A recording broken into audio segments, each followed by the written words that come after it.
Good morning and welcome to Ed's World, where it's always morning, even in the afternoon.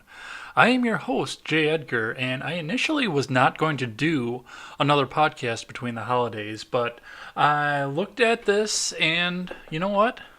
There was still a lot to talk about this week, so I want to cover a couple of bases that we didn't get to talk to when I did my supposed year-end podcast that was supposed to be the roundup between me and Jake and Robert and everybody else from Freedom Scoop. So I wanted to talk a bit about some of the things that are going on with that and some of the other things that, looking into the next year, looking at the last year that we had. There isn't really a lot of news because everybody's on vacation. I want to talk a little bit about some of the things that I've seen on Twitter over the past couple of days and what I've seen for the most part over the years, how people think that the government works, and just in general where I think the country is going. Now, I'm currently looking for somebody to host with me on the 6th. I think I'm going to be able to pressure Jake into it because, he kind of left me high and dry coming up this past week. And this is also not going to be like a normal Ed Talk. That's why I have this titled as Ed's World instead of Ed Talk right now. Because even though it's going to be by myself, I'm going to be watching the chat just as we go along, obviously as I go. But I'm going to try and stay on topic for this one. And I'm not going to jump to the chat until we get in between topics as we usually do on the podcast. I'm expecting to maybe see if I can get an hour and a half out of this. But I do want to take some time and make sure I get a chance to watch Generational Gap if they're running tonight. I don't even know if they're running tonight. But, just in general, make sure that everything goes. Everybody that is a part of my channel, go out and find Steven Ignoramus. He is going to be doing a 24-hour stream starting at 5 o'clock tomorrow morning. Actually, I believe that is going to be 4 o'clock tomorrow morning for those of us in Central Time. Our Rated Conservative is here doing the same thing later tonight. Yeah, just doing a wrap-up. Yeah. So, anyway, we got a couple announcements to go through. Like I say, first off, looking for my guest coming up for the January 6th show, and I'm sure that we're going to have a lot to talk about because everybody's going to be trying to get all their news in from over the Christmas season when everybody else was on vacation. So we're going to go ahead and check that out. Also, I just want to make sure that everybody knows that we are streaming right now live to Twitch, DLive, Facebook, Periscope for Twitter, and YouTube. So go ahead and check us out on any one of those platforms. And just remember, if you are on either Facebook or Twitter, rather, you will not be able to get your messages in for us to say, or for me to read, rather, when we get between topics. So make sure you head on over to YouTube or Twitch or DLive even to make sure that you get in and get involved with the conversation. Thanks for checking us out on all of the above mentioned platforms. And if you can't catch us live, you can always catch us back on demand. The replay will be available on Twitter and Facebook for quite a while. I don't know when they actually delete those. And of course, the replay will always be available on YouTube because that's how they run their business. And all Ed's World episodes are uploaded to BitChute after the fact. So you can go check us out over there. Or you can check Ed's World out on the go. You can always go and check us out on the audio platforms. We are on iTunes, Google Play, and Stitcher, with more available on demand. All you got to do is let me know what you want me to be on, and I will send that application in. But if you're on iTunes, make sure you leave us that 5-star rating and a good review. That really helps us move up the charts. Lastly, Ed's World is proudly partnered with the Freedom Scoop Media Group. Make sure you go over there and check out Freedom Scoop. We've really started to build quite the little community over there. And it's 3 shows, but we really do want to make sure that we get some cross-show interaction going on over there as well. They're all great guys over there, and we're trying to bring more people on. So, yeah, go over there and check them out. Check out our merch shop. If you want to check anything out in the merch shop, bring it home. Remember to use that promo code JEDGAR at checkout, and that'll get you 15% off your whole order, which is a pretty good deal. And that always helps us out over there as well. Helps us bring in more content, more writers, and helps us get some money into some writers' pockets too, so there's more of an incentive for them to come in. After a lengthy introduction, usually I will go look to my left and ask the guest to tell him or her a little bit about themselves, but there's no guest here, so I'm going to tell you a bit about myself here, and, just a bit about how I got into all of this. So my name is Jay Edgar. I have been I've been involved in independent media for quite a while at this point. I actually did not start out. Hey, Lokes is here. I actually did not start out doing anything political. That kind of fell into my lap afterwards. I mean, I've always had an interest in politics and policy, even going back into my high school days, because I came from a highly union family, so everybody in the family knew that we had to automatically be Democrats, and we didn't quite know why we had to be Democrats, but it was just that the Republicans were against everything that we supposedly stood for, which is how I grew up politically. But when I started out, I was actually writing a dating and lifestyle blog. I started writing about what it was like to date, in the modern, growing up, I expected that I was going to be married by 22. I've been engaged twice, and both of the girls that I was engaged to had that goal about the time that I was 22 to be walking down the aisle and getting ready to bear our first children. But I decided to go a different route. I actually went out and I saw a larger portion of the country. Actually lived in another place rather than just going and visiting and touring like people who have wanderlust do. I took some time and learned a little bit about myself. That was probably one of the biggest things that happened to me too, is I took some time and I got away from all the influence in my life that had always been in my life. All of my family had always been in my life no matter what. I actually chose the town I went to college in when I went to four-year college because my family was going to be around me all the time. I was going to be surrounded by people that I knew, and I was going to be able to build a life with my family. So when I broke up with my second fiance, I chose to go and live out in eastern Massachusetts, and that really did help me find myself instead of finding what my family wanted to see in me. And again, getting older and starting to date in a world that was definitely changing by the time I was starting to date in it, I was writing dating and lifestyle. Advice for dating, advice for dealing with exes, advice for finding that one that got away. Or not finding the one that got away, you obviously already found her, but how to deal with that, how to deal with projection versus having a type, that sort of thing. But I noticed as well while I was writing, and I didn't intend for this to happen, but while I was watching the news a lot, I started to see the debates between Romney and Obama, and started to see what was going there, and the conversation that was surrounding Mitt Romney going around that time. And I couldn't help myself, but I started to see that as society, so I wanted to write a bit more about that. In fact, Facebook started getting more political at the time. I wasn't really on Twitter or anything at the time. That wouldn't come until years later, so I started to see the politics around, and I decided that I wanted to write about that. That was kind of an intro into how I got into alternative media. Anyway, so that's how that went down. Later on, I started a food blog, actually, and now that I've taken the time, when I fell down and hurt my ankle, I kind of let my house chores get behind, but I took all day on Christmas Day because my Christmas celebration wasn't going to be until the following weekend, and scrubbed my apartment from top to bottom and inside and out. So hopefully in the new year we'll be doing some cooking streams. But yeah, I started doing a food blog, writing about restaurants, writing recipes, writing reviews of recipes, and just trying various things out for that. And people seem to gravitate towards that too. I'm hoping to integrate that into my channel. Now, how I got into the video side of this and the podcast side of this was, as my last relationship was starting to break up. It was starting to fall apart, and I found myself in writing again. But this time I was full steam ahead on politics. I was watching the Trump phenomena take off. I was watching all of that happen. So I just went in. I started writing about my first article back after my hiatus from my blog was actually on California's Exit, Cal Exit. And I thought I did pretty good about that, and I was doing that for a while. And around the first of the year in 2018, I realized that I was starting to see people who were doing videos in their bedrooms. Matt Christensen was a big one for me.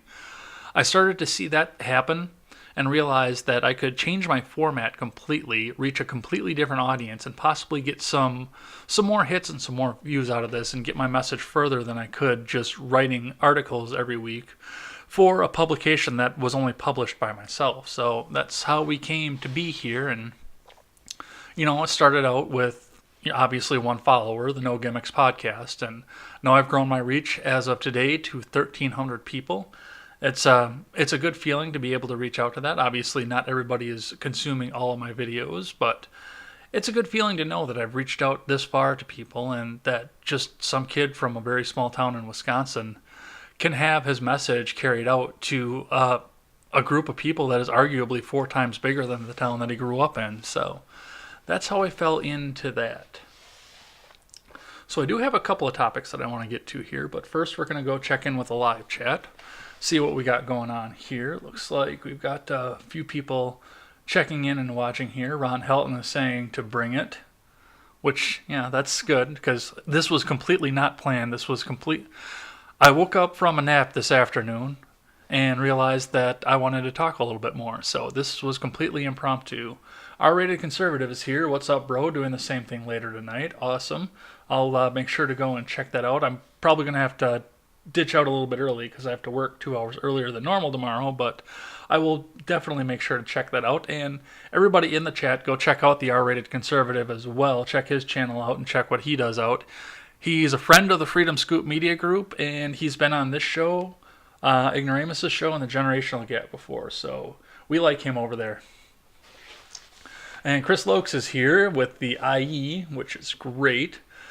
Chris, why don't you sign in and do some chatting over from your Twitch channel as well? That way you can promote that up a little bit here, because I know that's where you do the majority of your content creation out there, plus your audio platform. So get that in there so people can follow the link over there and check you out on Twitch. All right. So let's get into this first. The first thing I want to talk about is just what I've observed over the last year on everything. And I kind of did a video like this when I was still doing solo videos at the end of last year, but now that we have some live streaming to do and the fact that I can talk and do this off the cuff and impromptu kind of changes the way that we look at things here. So we went into the beginning of last year waiting for the inauguration of the squad. People like Alexandria Ocasio-Cortez, people like Rashida Tlaib. We went in seeing all of these people getting ready to take their offices for the first time, including my representative here in District 1 in Wisconsin. He is a first termer. You've never heard his name, obviously, Brian Style. But yeah, he doesn't impress me. I do want to see if I can get the paperwork filed to maybe run him on a primary run this time through, but I don't know how I want to run or how I want to run my platform. For the most part, I'm Federalist. I'm not Libertarian. I'm teetering on anarchism, but I do understand that if we go local rather than going DC, that's how I want to see things done right now, because we can't go straight off lawlessness, as much as I wish that we could.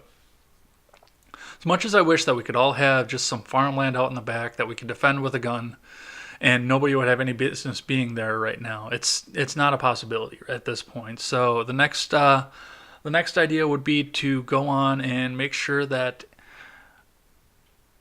all of our laws are done at a state or even a municipality level. Just go through and eliminate all of the federal laws, reduce the federal government's role back down to interstate commerce and making a standing army. That's all that we need the federal government for. And let our laws be decided by people in Madison or people in St. Paul or people in Springfield or Des Moines, I believe, is Iowa. Wow, why don't I know the capital of Iowa? It's right there. It's Des Moines. It is Des Moines, actually. So that's kind of where I stand on everything right now, but I mean, we're looking at this. it was kind of incredible to sit down and watch everything that happened over the last year, especially with the squad being, because the squad has really taken over the House of Representatives right now. Nancy Pelosi did try to keep a House of Representatives that was very friendly to the ideals of, having the Union Democrat, the middle of the road guys, the people that flooded out to Trump when Hillary Clinton decided to adopt Bernie Sanders' platform after she got the nomination and really came out and alienated everybody. Nancy Pelosi tried to reach out to the middle and appeal to all of those people, and it failed because Alexandria Ocasio-Cortez became a star, and then she got her new friends in Congress who were starting out at the same time she was, and decided that they were going to make a coalition. They were going to hold Nancy Pelosi's feet to the fire, and there were a lot more people that were deciding that they were going to go ahead and get on board with all of that as well. So, excuse me. And this year has been kind of a whirlwind on top of everything. I mean, we look back at some of the news stories that we had over the year. I mean, look back at my back catalog throughout the year. Look back at my podcast catalog and the solo videos that I kind of fell off of as we went along here. And you're going to see that, you're going to see a lot of stories that you didn't even remember happened and you didn't get any closure for. It's like the last year of Obama all over again, where we had these news stories crop up. Some cop killed a kid, somebody shot somebody up, and we got no closure from a lot of it. And I did follow up on a few of these. Starting all the way back, this would actually go all the way back into 2018 when I started my video channel to begin with. The Parkland kid just got sentenced the other day. Just the other day got sentenced, and I haven't even looked to see what he got sentenced for. I just remember seeing that his sentencing date was back in the beginning of December. I guess that's more than the other day at this point, but he has been sitting in a holding cell. I have to rephrase that, actually. He just had trial. I'm sorry, he didn't get sentenced. He just had trial not that long ago. He pleaded guilty out to everything, but yeah, he went out and had trial because they wanted to decide whether to give him the death penalty or give him life without parole. So yeah, he just had trial, and it's been since February of 2018 since he did the deed. And we never heard about him again. We thankfully started to see the aftermath of some of his classmates drop off. People like David Hogg are starting to lose favor on Twitter. He still runs his mouth, and he still has a big cult-like following over there. But for the most part, he's starting to drop off and not really do anything anymore. His profile says text vote to whatever the hell number it is, and I think that's an automatic registration service for voting because I guess there are states out there that are purging the voter rolls, and they want to make sure that they're getting everybody else on. I don't even know what the hell it's for. I've debated actually texting it on there just to see what happens on there, but his voice is starting to diminish. Nobody remembers who Emma Gonzalez is anymore, thank God. Kyle Kashuv is an afterthought at this point. These people are all verified still, but they're afterthoughts at this point. Nobody knows, nobody cares, but we do have to keep in mind the fact that Harvard rescinded Kyle Kashuv's offer because sometime, somewhere long ago on a shared Google document, he and some friends were saying some anti-Semitic stuff. And that is the last thing we heard out of him other than the fact that, like I said, little pencil neck Hogg gets the chance to run his mouth every single day and gets his free Harvard education, in which he doesn't seem like he is learning anything. Maybe he should take some time into the political science department because he's so interested in it. But, of course, he's going to go in there and he's going to tell everybody that they're wrong. But, there was that story, and think about the other things that we had go on this past year. Look at all the other shootings that we saw. We saw the San Antonio? Yeah, the San Antonio shooting this past year where the kid went in with a revolver and a shotgun, and that fell completely out of the news for a second. That kid is not going to trial because he's not deemed as mentally fit to do that. We had a shooting at a public works building in Ohio. Nobody remembers anything that happened out of that. And that's just the shootings that we had this past year. That is not counting everything else that we saw go through this year. Nobody talks about the bump stock ban anymore unless they're actually somewhere middle of the road and decide that they wanted to to be down on Trump for a little while because he did decide that he was going to come out and ban bump stocks with executive order. Nobody knows about that. Nobody cares about that. Even though it was one of the biggest oversteps that we had out of the executive branch this year. And there were just stories upon stories like that. This news cycle clicked along so fast, and it's been something that we've been seeing go along for the past couple of years for sure, but definitely this year just kicked it out into overdrive. I mean, some of the other players that we see out there, like Jessica Yaniv, is managing to stay in the news week after week after doing one crazy thing or another. But part of that comes with her feud from known right-wing talking head Blair White. That thing manages to stay in the news no matter what. But yeah, I mean, for the most part, who remembers the fact that Trudeau was sitting in blackface out there anymore? One of the things I'd like to see change as we go forward is, especially coming out of independent media, because of course CNN can control the narrative as much as they want, and they are trying to set and control the narrative as they go. Same with MSNBC, and same with even Fox News out of there. Everybody on the mainstream is trying to control and set a narrative that we see and hear, and keep us talking about stories that they want us to be talking about instead of the stories that we want to be talking about. So one of the challenges that I do want to keep up with all of my friends out in alternative media is to continue following along with some of these stories. Don't let them fall into the dustbin. Don't let them fall away. I want to see some of the endings of this. I mean, who remember? Let's reach way back in one of the biggest news stories out of 2015. Who remembers what happened at the end of Ferguson, at the end of those riots? They just kind of fell away. They just kind of disappeared out of nowhere. Does anybody know what happened at the end of those? I don't know what happened at the end of those. Because by the time they were ending, Benghazi came onto the news and nobody gave a damn anymore.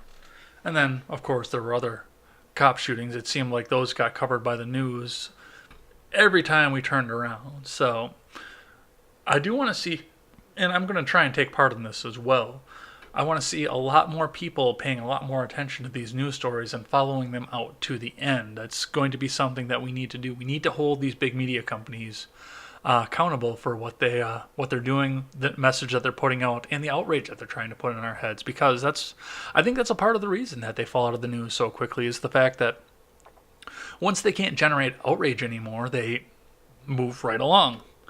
Now, this year was hard to do that because there was an incredibly packed Democratic field for the primary for the presidency.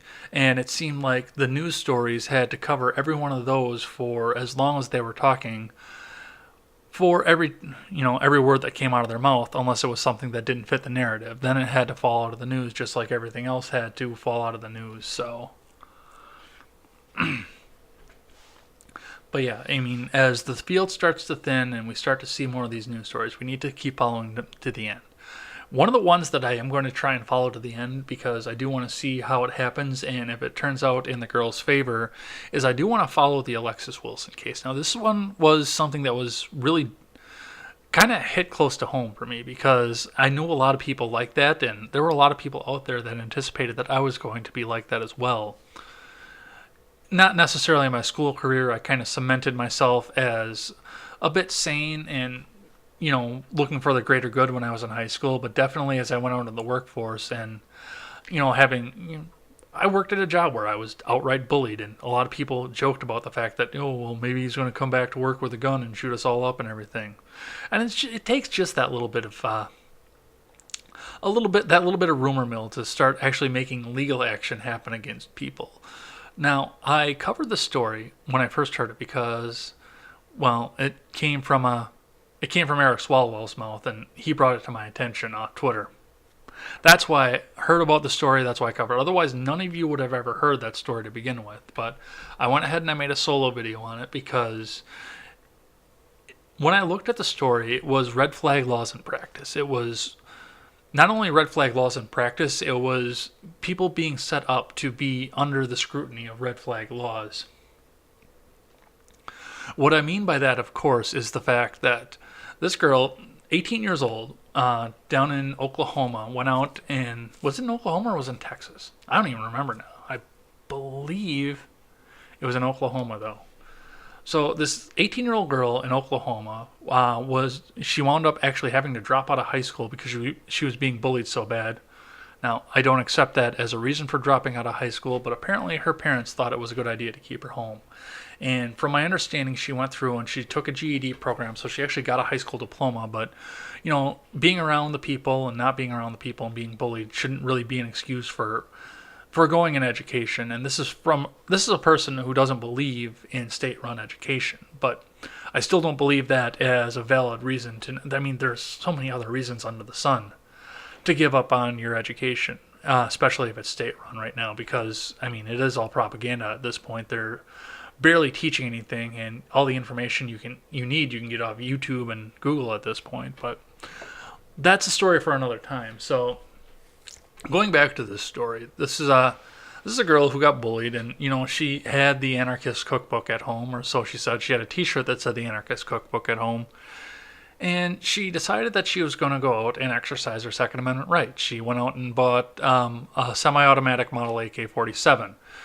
Her parents were fine with it. She'd been saving it up for it for a while. She was working. Her parents didn't buy it for her or anything. She went out, she bought it. She was taking it out to the range. She showed a video off to one of her coworkers of the fact that she was using this rifle, using it out at the range, and apparently the coworker went back and said that this girl said she was going to take the rifle back to school and shoot up the school. Now, part of what happened here was the fact that she got questioned without representation, which is wrong, but it's the police officer's job to try and get a confession out of somebody before they ask for representation. So I'm not I'm going to fault the police officer because it's shady dealing, but it's what they're going to try to do. They're going to try and get this solved in the favor of the state. It's the same with the prosecutor. It's part of the reason that we had so many problems with Kamala Harris as we went along, because she had the same thing. Her goal was not necessarily to get justice.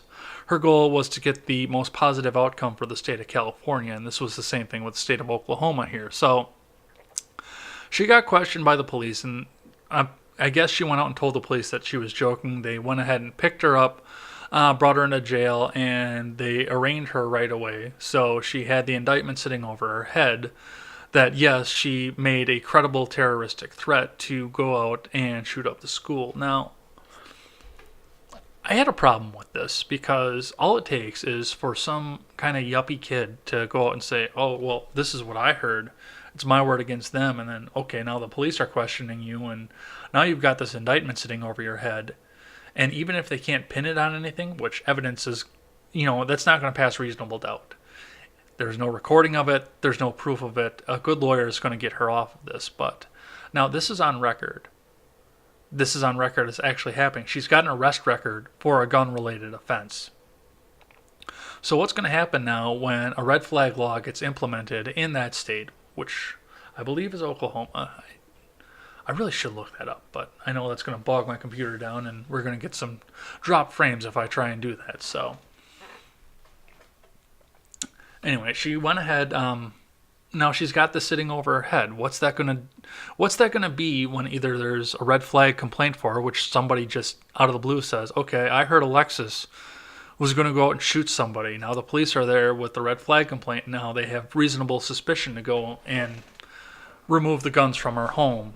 That affects her parents, that affects her, that affects everybody around her in the neighborhood. On top of this, now, how does this show up in the FBI background check when she does turn 21, go to buy a handgun, or even go and buy a rifle at age 18 again? What if she wants to hunt again? Now she can't because she can't go out and buy.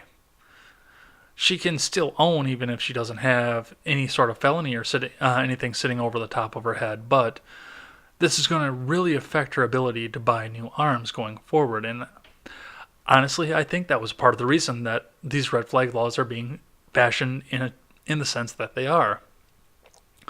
We saw a little bit of this happen in New York, and nobody's talking about that again. Somebody called in a red flag complaint against, I believe it was a former Army gentleman in upstate, or it wasn't even upstate New York. It was just outside of New York City.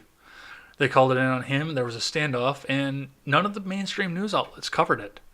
We heard it all from Instagram, from Twitter, and from each other. And Twitter was even going as far as muting deranking and I think even going as far as banning people who were talking about it. Anyway, it's been an absolutely crazy year. We saw a primary field that started out with just Elizabeth Warren in it. She was the first one to announce, which I kind of knew because I knew that was who they were trying to groom to be the next presidential candidate. And this was coming from listening to programs like Pod Save America. She came in and she became the first person to run. And now we have we still have a packed field. There's still 15 people that are running for president right now. And we have had 31 not come and go, obviously, but we've had 31 so far, which means 16 people have come and gone through the presidential field. Let's sit back and remember who's all been there that's come out of there. Eric Swalwell came out. Kirsten Gillibrand came out. It was like, I don't know, it's like the DNC decided that they were going to get together and throw a big bowl of spaghetti at the wall and see what stuck. Kamala Harris tried out to be president. She's a prosecutor. I can't believe she made it as far as she did. Well, she had one really good debate performance, and she had all the sound bites from the Kavanaugh thing, too. That really helped her propel her forward because nobody who knew who she was before the Kavanaugh thing. I knew as soon as I saw a girl in Kavanaugh that she was going to run for president, but yeah, she's come and gone. Swalwell's come and gone. Gillibrand's come and gone. Trump actually said that he was most afraid of Gillibrand for anything, but yeah, she has come out and come and gone. Has anybody heard from her since then? Who knows? Maybe we'll hear from her again in the Senate trial if that ever happens. And that's the other thing that came up about this year too. And I'm really fortunate the fact that I was able to do the podcast this year instead of sitting back and waiting for another year and seeing all of this go by on solo videos again. And that is the fact that the narrative for impeaching Trump has moved so many times we don't even know what it is that they're trying to get him on anymore. For the most part, they're still just trying to get him on the fact that he's a mean dude. We came into the year thinking this was going to be the Stormy Daniels thing because Avenatti was all on his high horse and he fell from grace in a hell of a hurry. But the Stormy Daniels things was what we came into this for. The Russia investigation was still going on, and that went ahead and fizzled out back in April. Then we moved on to emoluments clause again, which Trump artfully dodged that. And I still don't think that he was in the wrong to do that, but I can see why a lawyer would say that you're in the wrong to do that when he wanted to have some big foreign, or not foreign, but some big international shindig for all of his people over at Mar-a-Lago because he could deep discount the rooms or even give them away at cost or even for free. Save the money for the taxpayers and have everybody there ready to go. So yeah, we went there, back to tax evasion, emoluments clause, back to Russia again for a little while, even though the Mueller report said no Russia. And now we're sitting here with a phone conversation from Ukraine, which they're trying to push back into Russia. But as we saw at the beginning of the year, Rashida Tlaib made her announcement as soon as she was elected in and said, we're going to get in there and we're going to impeach the motherfucker in. I mean, barring getting the articles of impeachment over to the Senate, they actually did. They actually managed to go in there and, as she said, go in and impeach the motherfucker. So we're seeing that happen. We saw that happening throughout the year. We knew this was going to come. We knew it was going to come to this, and we knew it was going to come to this before we had another election, because the worst thing that they could do right now is allow Trump to finish his first term unscathed. Why they can't allow him to finish his first term unscathed is very simple. And I've been saying this from the moment that he started pulling ahead in the polls. The problem with Trump getting to the end of his his first term of presidency unscathed is the fact that this is going to make it okay for people like you, people like me, to go and run for this, not necessarily the presidency, although I do think we're going to start seeing a lot more outsiders come in and run for the presidency, but we can go now and start primarying some of our more painful and annoying House members. We can go in and we can start looking at getting some of these senators who are making a career out of the Senate, out of their Senate seats and getting more people in. because it's okay for us to run. I mean, we don't have to be political elites to run for any sort of office anymore. Now it's just we have to be people. We have to represent our people. It's going from being a ruling class into a by the people for the people thing again. If Trump can get through and he can send that message out, and that's anybody who follows my Twitter knows that's something that I slam out on Twitter as much as I can.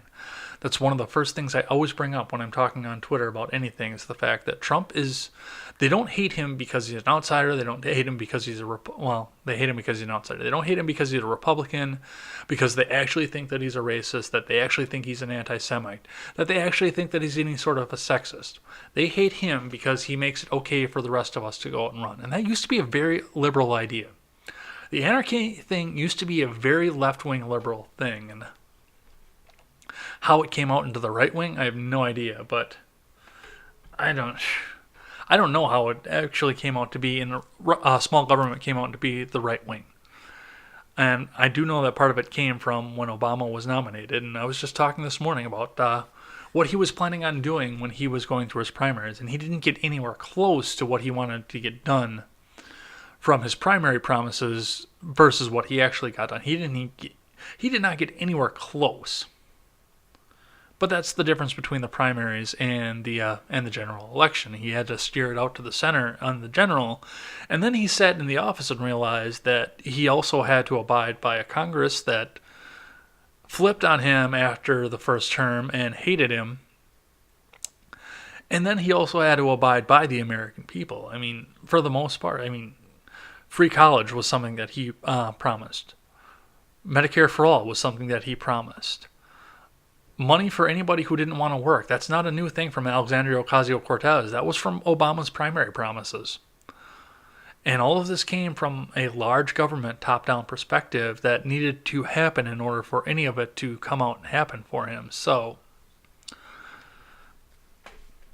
that's where the big government thing started for the left, and the fact that anybody who wanted to stand against anything that they do is suddenly evil and against the agenda that they want to implement. And again, they want to do it top down. Now, that's nothing. Doing it top down is nothing new for Democrats. Just doing it authoritatively from the top down is something new. It's the difference between Democrats and Republicans, especially in the name. Now, Republicans have fallen off onto in name only because they are just as bad as top down as it is, but Democrats are for whatever the majority wants they get. It's direct democracy is a part of their mantra. You hear it in the presidential debate. You hear it when Warren says she's going to be the last president to be elected by the Electoral College, by a representative system of government. You hear it as we go along with, the majority of the country wants Medicare for all. The majority of the country wants the wall gone. The majority of the country wants this. They want that. You hear all of these talking points from Democrats because they think that a simple majority is what's supposed to rule. And the Republicans are supposed to be standing for the representative form of government in which we send representatives to the government, and we have representatives vote for us in the presidential election. And in general, instead of going with the will of the majority, we choose the representatives who we think are going to make the laws that we want. That's the big difference between the two of them. But the authoritarian side, in the 90s, being left-wing meant being kind of anarchist almost. And maybe it's because I did grow up in a more conservative household that I see it that way, but I do remember, being told that I wanted to, or was supposed to grow up, be a Democrat, and that I was supposed to want the government out of my life. But there again, I was in an isolated household in a very small town in northern Wisconsin, so my views might have been different. Anyway, I've gone so far off a topic of what I saw back in 2019, but, on the other side of it, I think we are kind of on the idea of what we saw in 2019. 2019 was the year of the primary. That's all that it was. That was what every news story focused on, because all the primary challengers decided to make every news story back into their pet projects and to be something that they could use on the primary stage. And we heard it. Well, we heard all the we heard all the people questioning the Democratic primary contenders.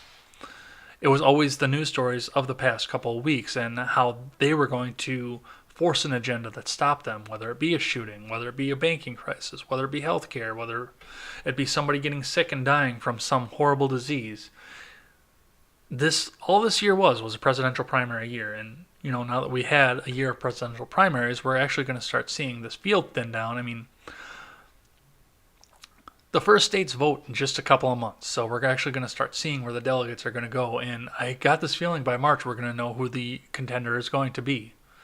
Whether the DNC has picked that person, well, I'm sure the DNC has picked who they want to run already, but whether the DNC comes out and says this is definitely going to be our person, or whether we just know because of who got all the delegates on Super Tuesday, we're going to know pretty well by March who's going to be running. Well, let's check back in with the chat before we start to sit back and talk about where we want things to go coming up. Let's see. Ron Helton says, naps, the great rejuvenators. R-rated conservative gives a thumbs up. Make sure you go over there and check him out. He'll be on later tonight. Doesn't look like he's in the chat anymore. Otherwise, I'd go out and say, go and check him out. Lokes says, LOL, probably at the fact that I told him to get in here on his Twitch so people could follow him.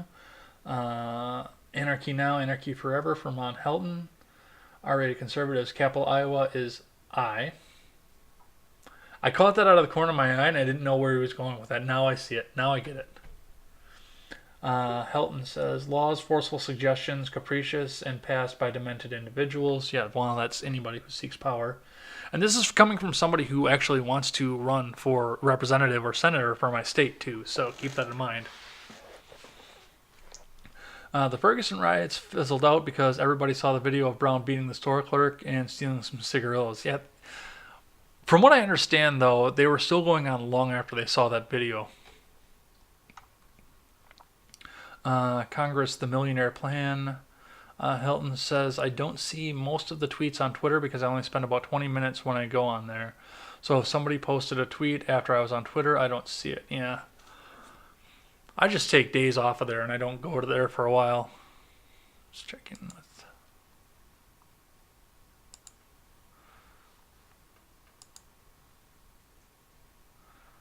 Alright, so that is that. Looks like Generational Gap is going to be playing tonight too, so we'll be going and rating those them from Twitch, and we'll be going and checking them out after this, so stay tuned and make sure you go over there and check them out as well.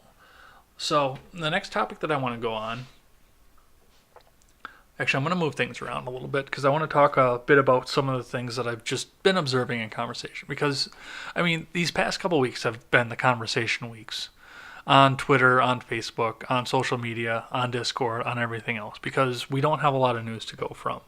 I mean, we can go argue about the validity of Star Wars and the sequel trilogies until the end of time, but there are some other things that are going along. And one of the things that I pointed out when people were trying to, I got in the middle of an argument where people were trying to say whether getting rid of one political party was going to solve the world's problems, or whether getting rid of the other political party was going to solve all the world's problems. That debate was kind of going left and right, back and forth for a while, and one of the things that I noticed this past year as we were going along, and this has actually been going on for quite a while, I think for the most part this started under Bush 2, but maybe it even went on before that. That was just being under Bush 2 was the first time I was an adult and able to see it.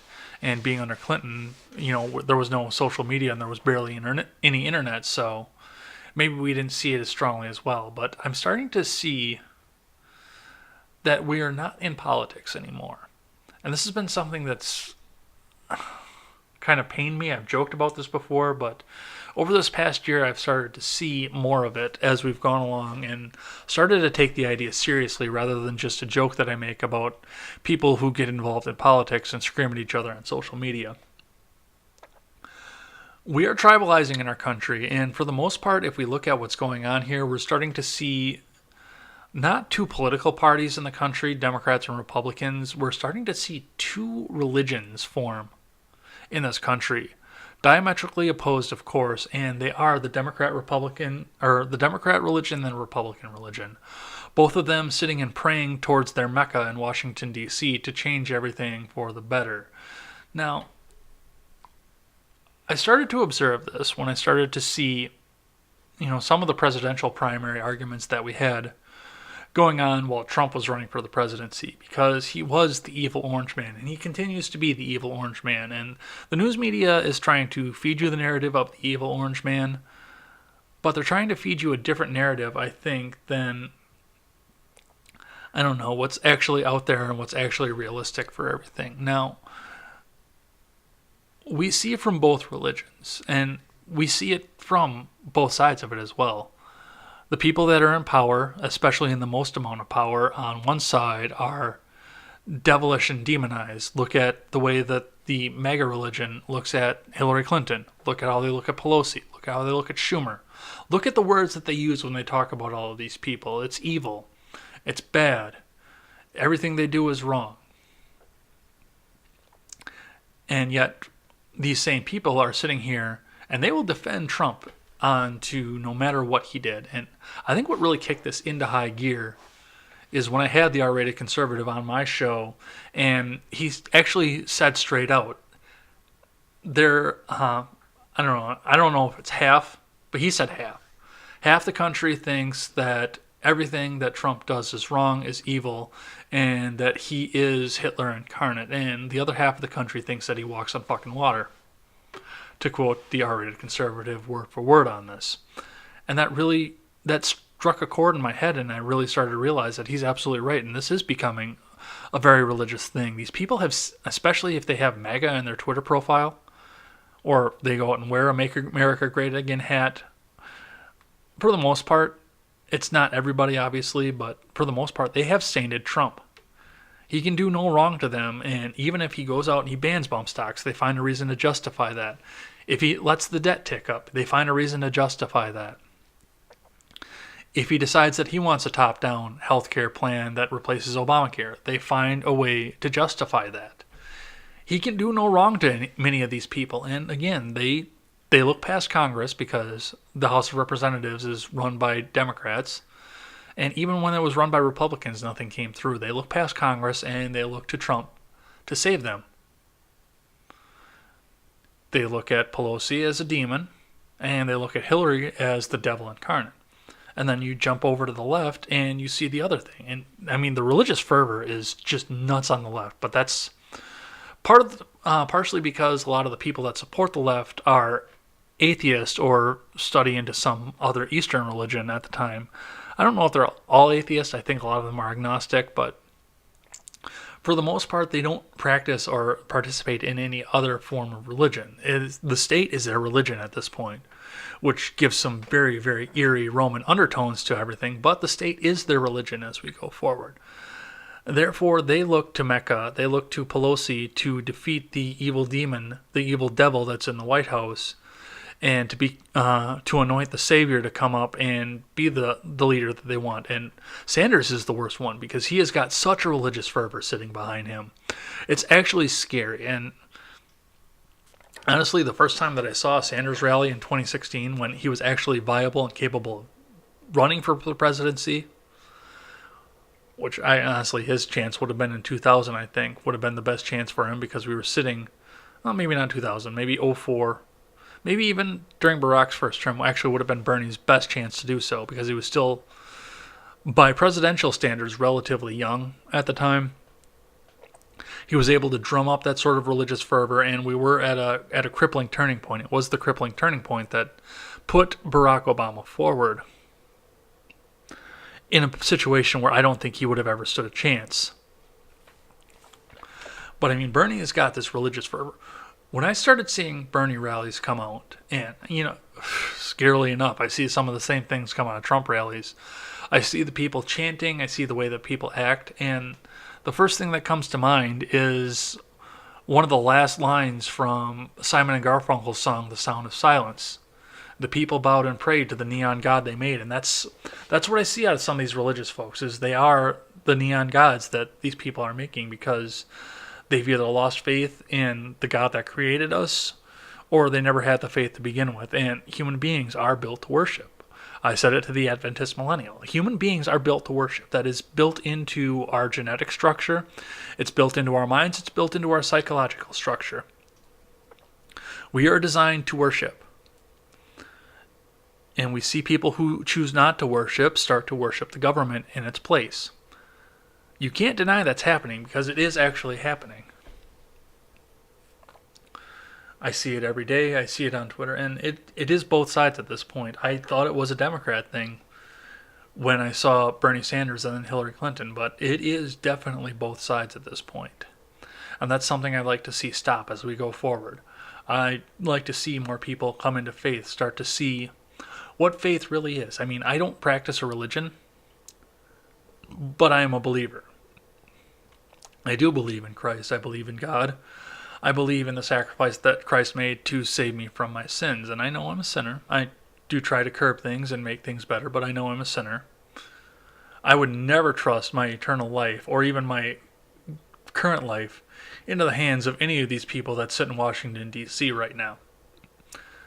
Because they're fallible, they're human beings. And even if they are sainted by their particular sides, they are still fallible human beings. Capable of corruption, capable of deceit, and capable of just general nastiness. Like the Greek gods. But that's what I see in that. What do we have over here? Ron Helton says get rid of all political parties. Nah, I'm not quite there. I mean, people are going to aggregate no matter what. That's going to be the thing. It's going to happen. It's going to be in general. That's how people are tribal, they're built to worship, and they're going to aggregate into coming together. I mean, you look at us throughout history, band together has been the big thing that's really helped us develop as a species. So political parties are just an extension of that. So it would be almost impossible under our human psychology to get rid of all political parties.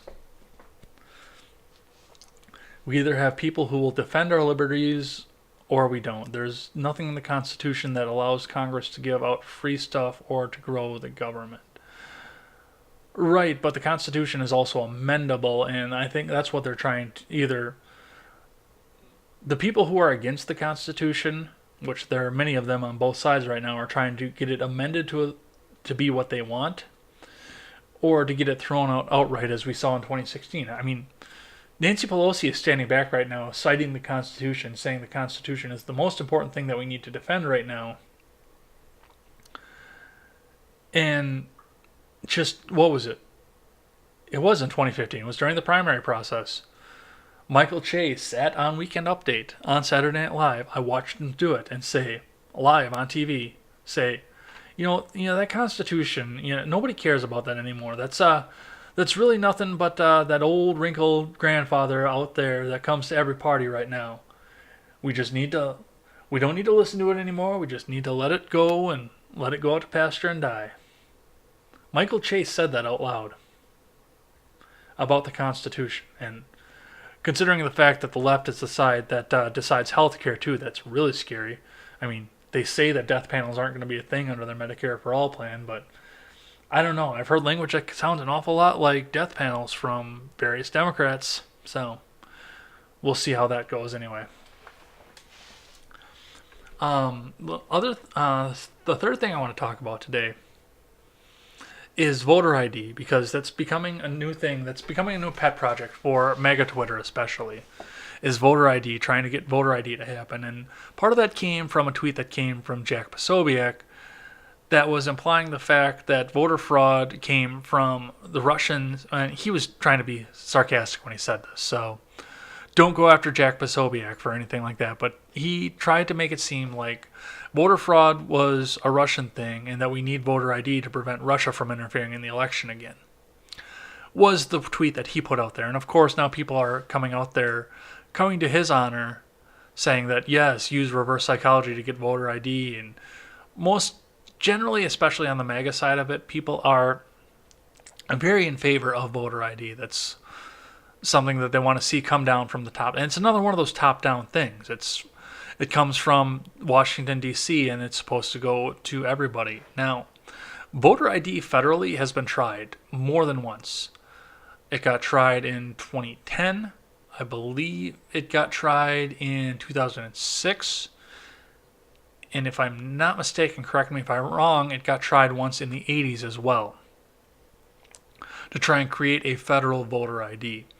Now, when they did pass it in Wisconsin, many of the opponents of voter ID were trying to get it stalled in Wisconsin, saying that they're going to sue it all the way to the Supreme Court to make sure that it gets overturned in the Supreme Court. In fact, actually, when we were writing up the laws, that was one of the things they said, is that we can't pass this through Wisconsin because it's already been overturned by the Supreme Court. Now, that was a federal voter ID. There is a big difference between the state of Wisconsin doing a voter ID and Washington, D.C. doing a voter ID. Now, it's stated pretty clearly in Article 2 of the Constitution that states regulate the elections, and there's a reason for that, because we don't have a federal presidential election, and we don't have federal elections for our elected representatives either. In fact, the president is the only person that is elected by the people of the United States, and he's not even elected by the people of the United States.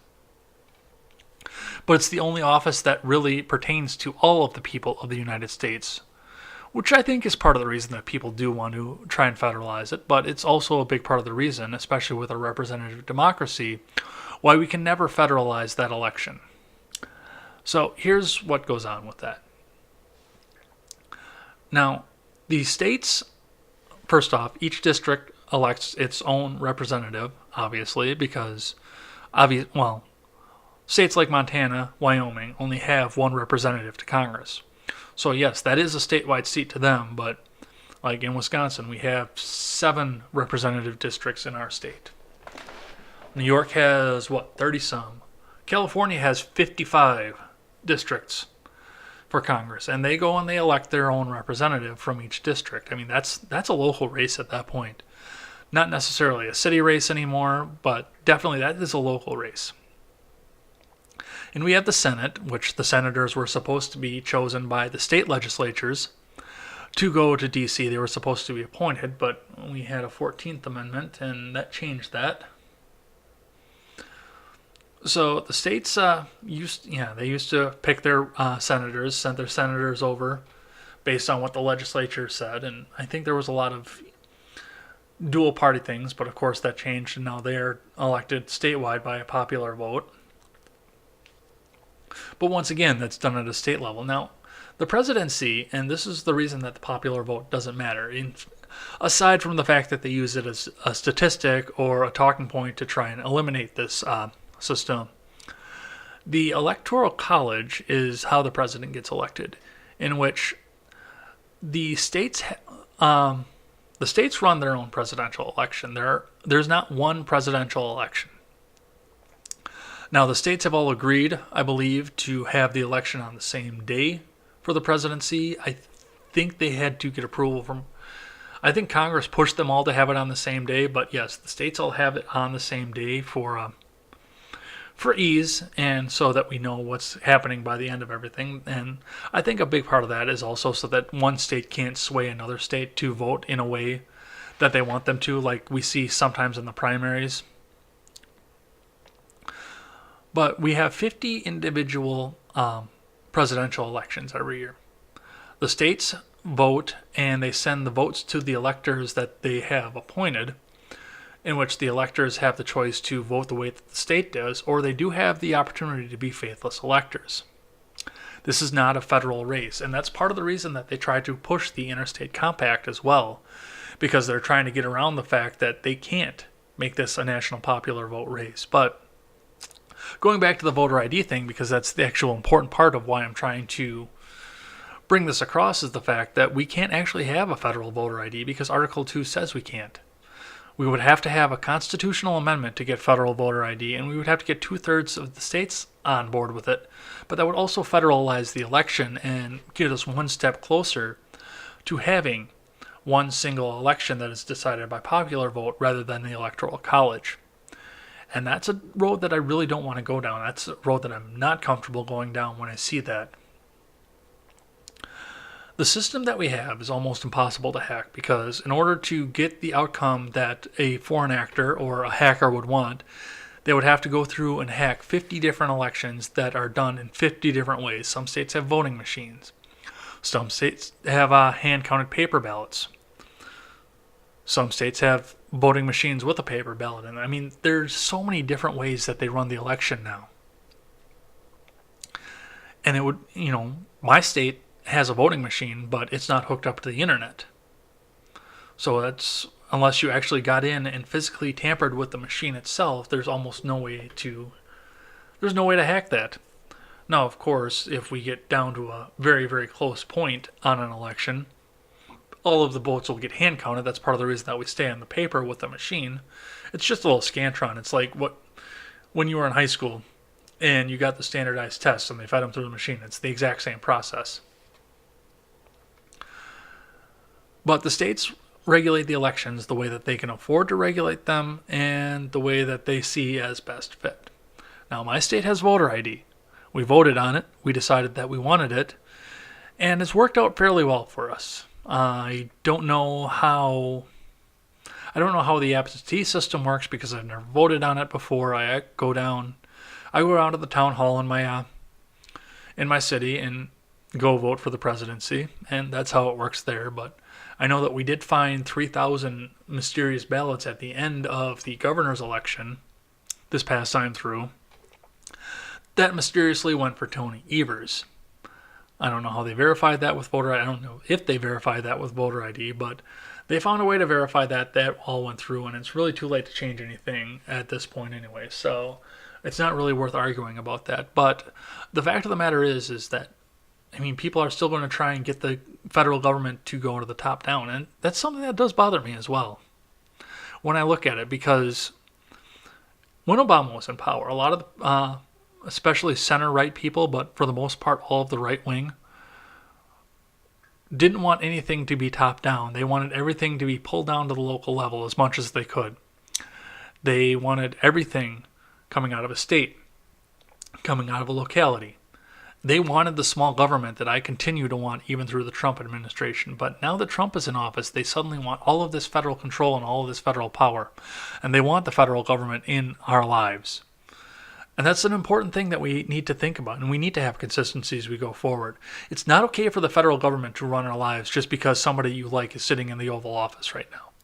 And it's not okay for the federal government to mandate our lives because a Congress that you like happens to be paneled for the next 2 years.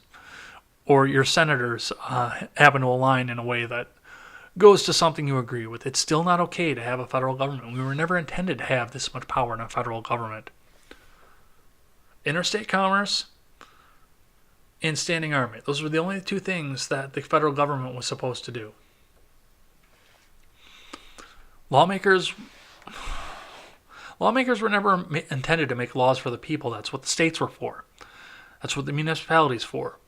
Lawmakers were intended to make laws so that states could make nice with each other and trade with each other. If two states wanted to build a road between themselves and they wanted to hash out the funding, that's what the federal government was supposed to be in there for.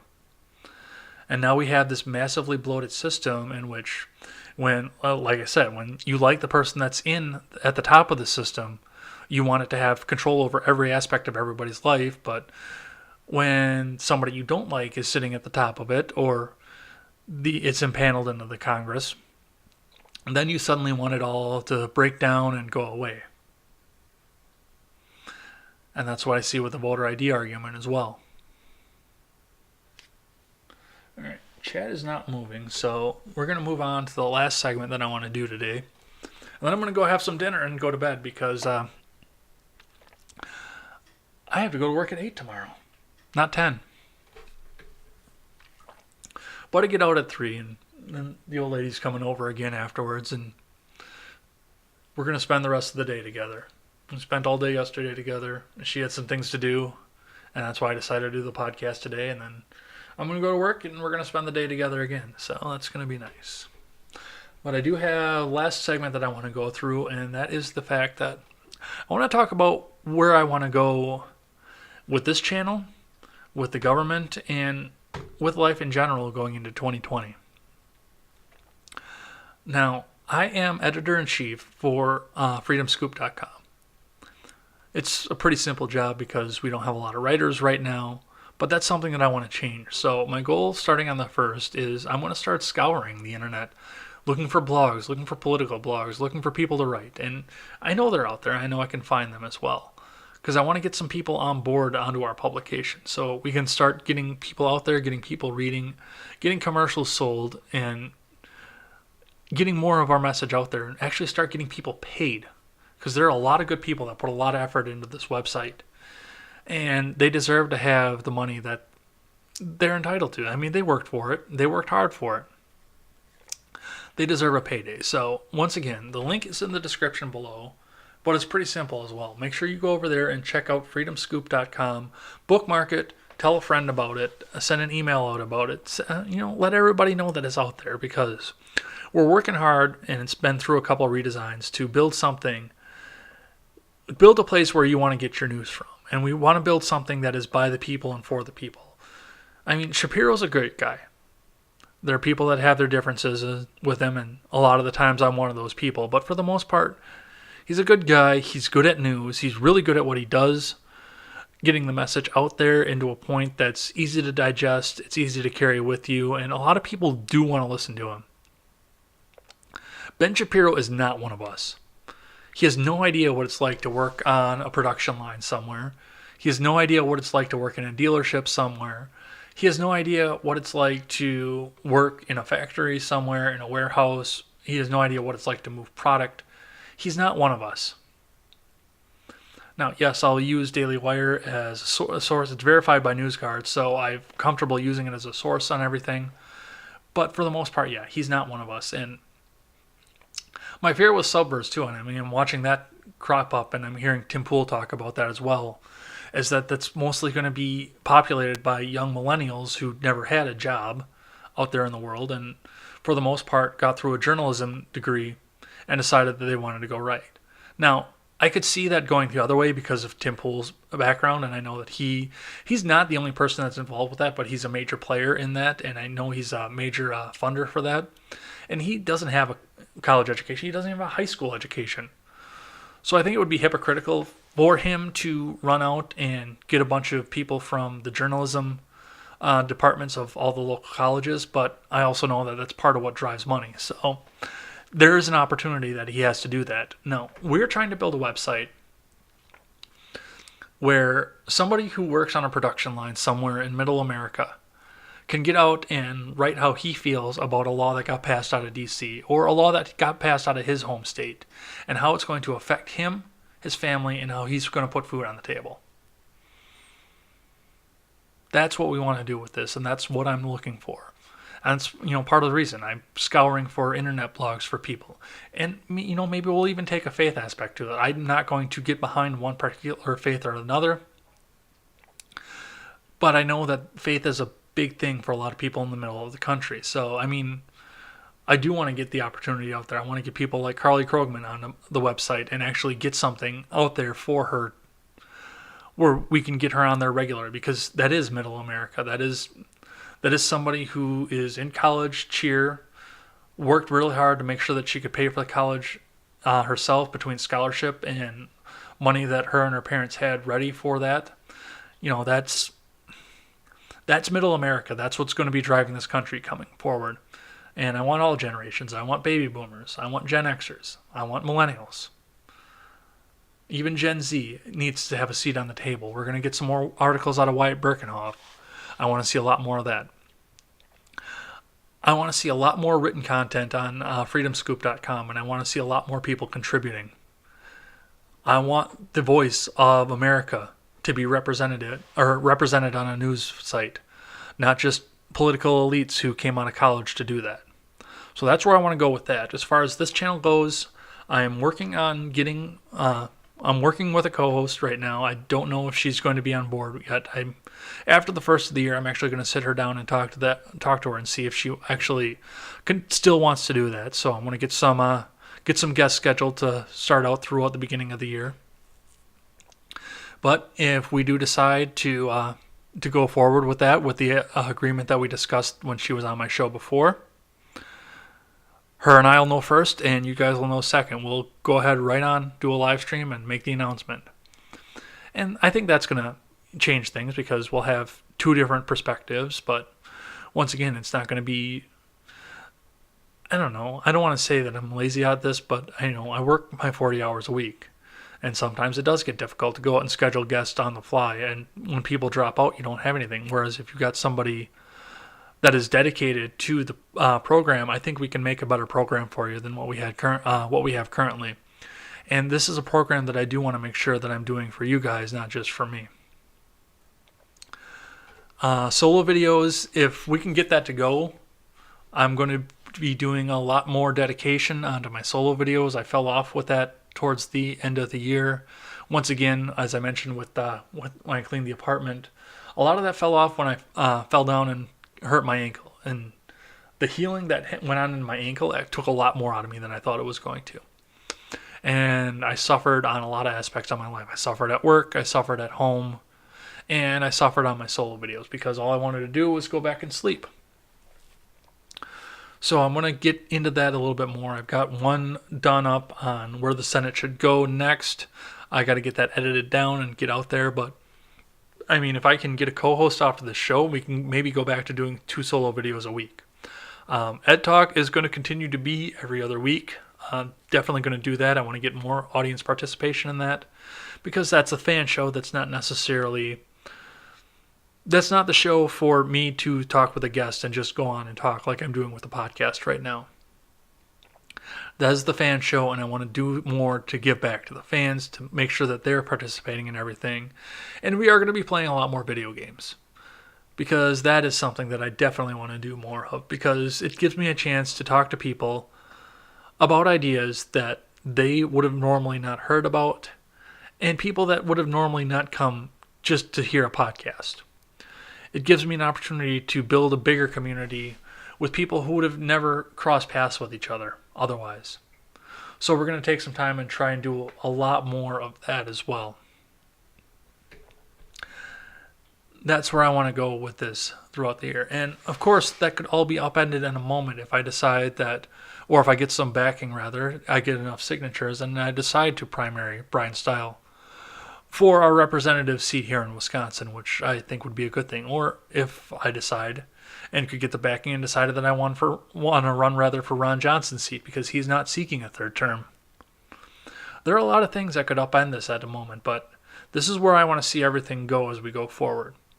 More writing, more people on board with that, back to solo videos, and getting this show a lot better for a lot more people. Well, it's the week between holidays, so I don't expect a lot of people to be watching right now. That's part of the reason I almost didn't do this show to begin with. But